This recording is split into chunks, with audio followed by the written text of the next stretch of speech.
అదేవిధంగా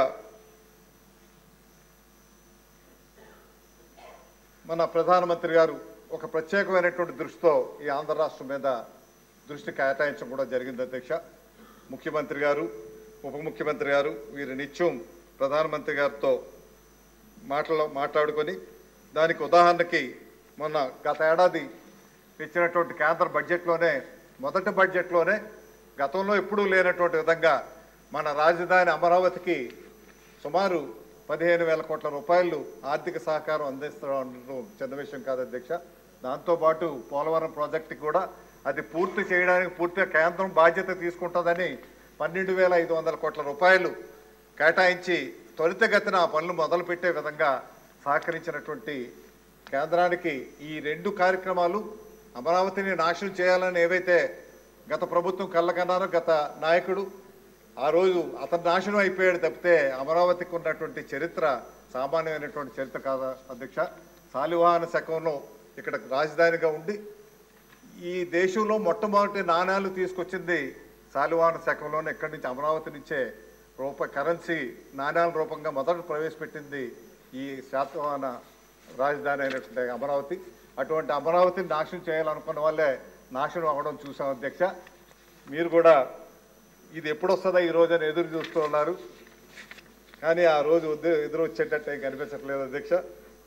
ఏదేమైనప్పటికీ మనకి అదేవిధంగా కేంద్రం నుంచి వచ్చేటువంటి రోడ్ల నెట్వర్క్ కానీ రైల్వేస్ కానీ సుమారు మొన్న చూస్తే మొన్న బడ్జెట్ ఒకటే 9,000 కోట్ల రూపాయలు బడ్జెట్ మన ఆంధ్ర రాష్ట్రానికి రైల్వేస్ నుంచి కేటాయించారు.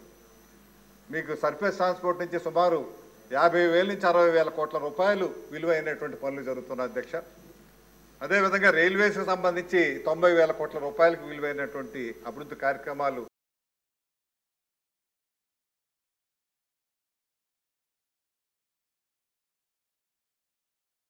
జరగడమే కాకుండా గతంలో చాలా సంవత్సరాలుగా పోరాటం చేసి విశాఖ అటువంటి పోరాటాలు నిజం చేసి ఈరోజు ప్రజలకి మళ్ళీ మంచి భవిష్యత్తు ఉంటుందనేటువంటి ఆశ కలిగించడమే కాకుండా విశాఖ రైల్వే జోన్ ప్రధానమంత్రి గారి చేత ప్రారంభోత్సవ కార్యక్రమం చేసి శంకుస్థాపన కార్యక్రమం చేయడమే కాకుండా మొన్ననే బడ్జెట్లో రైల్వే డివిజన్ రాదని అనుకున్నాం. అదృష్టవశాత్తు రైల్వే డివిజన్ కూడా రావడం అన్నది నిజంగా గొప్ప విషయం అధ్యక్ష. అదైతే వస్తుందని అయితే మేము కూడా ఆశ లేదు.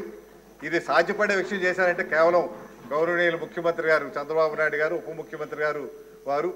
నేనైతే ఎలక్షన్లో పోటీ చేసే ముందు అయితే ఈ స్టీల్ ప్లాంటు, రైల్వే జోను ఇటువంటి ఏదైతే ఉన్నాయో ఉత్తరాంధ్ర సుజల సెవంతి ఇవన్నీ కూడా చేయాలి. ఎందుకంటే ఉత్తరాంధ్ర బాగా వెనుకబడినటువంటి ప్రాంతం.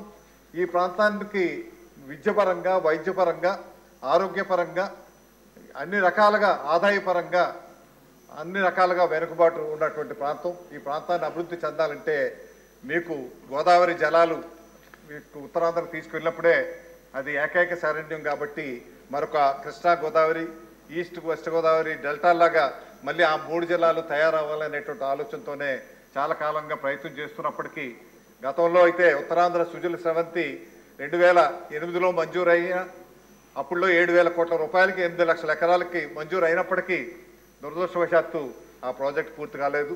గతంలో 2014-19లో చంద్రబాబు నాయుడు గారు ముఖ్యమంత్రిగా ఉన్నప్పుడు 2,000 కోట్ల రూపాయలు పెట్టి 2 దశల్లో అది పూర్తి చేయాలని వారు ఆదేశాలు ఇచ్చి టెండర్స్ కూడా పిలిచారు.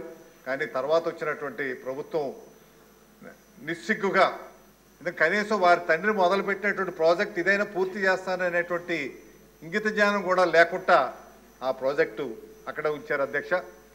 ఈరోజు చాలా సంతోషించిన విషయం ఏంటంటే పోలవరం ప్రాజెక్టుకి మళ్ళీ వచ్చి 2027 కల్లా పోలవరం ప్రాజెక్టు పూర్తి చేసి ఉత్తరాంధ్ర సుజల స్రవంతి కూడా పూర్తి చేస్తామని ఏదైతే మాట ఇచ్చారో ఆ మాట ప్రకారంగా పోలవరంతో లింకప్ చేసి ఉత్తరాంధ్ర సుజల స్రవంతికి ఈ బడ్జెట్లో సుమారు 600 కోట్ల రూపాయలు కేటాయించడం అన్నది నాకు ప్రత్యేకమైనటువంటి ధన్యవాదాలు ముఖ్యమంత్రి గారికి తెలియపరుస్తున్నా అధ్యక్ష. ఎందుకంటే ఈ అందరూ కూడా ఆశలు వదులుకున్నటువంటి సమయంలో దీనికి నిధులు కేటాయించడం అన్నది చాలా గొప్ప విషయం అధ్యక్ష.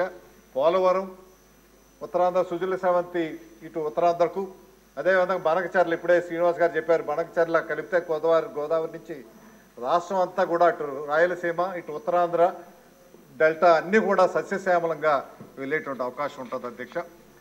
ఇప్పుడు పారిశ్రామికాన్ని ఎంత జరిగినప్పటికీ కూడా భవిష్యత్తు మనకి వ్యవసాయం మీద ఎక్కువ అవకాశం ఉంది అధ్యక్ష. ఎందుకంటే భవిష్యత్తు వచ్చే 20 సంవత్సరాల తర్వాత ఇప్పుడున్నటువంటి స్టడీస్ ప్రకారంగా ఇండస్ట్రీ ఏది కూడా సర్వైవ్ కావద్దు అధ్యక్ష. ఇండస్ట్రీ కంటే వ్యవసాయమే ఎక్కువ ప్రాధాన్యత ఉండేటువంటి అవకాశం వస్తుంది.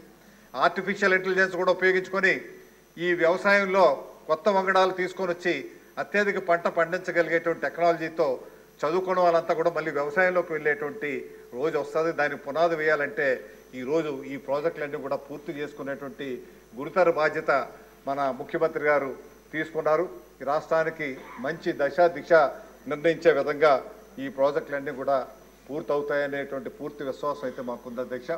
ఎందువల్లంటే మొన్న బడ్జెట్లో చూసాం అధ్యక్ష. బడ్జెట్లో గతంలో మన ప్రభుత్వం వచ్చాక సుమారు 8 నుంచి 9 మాసాలు అయింది అధ్యక్ష. ఈ 9 మాసాల్లో ఈ రాష్ట్ర జిఎస్డిపిని సుమారు 2 లక్షల కోట్ల పైచీలకు తీసుకువెళ్ళగలిగారు అధ్యక్ష.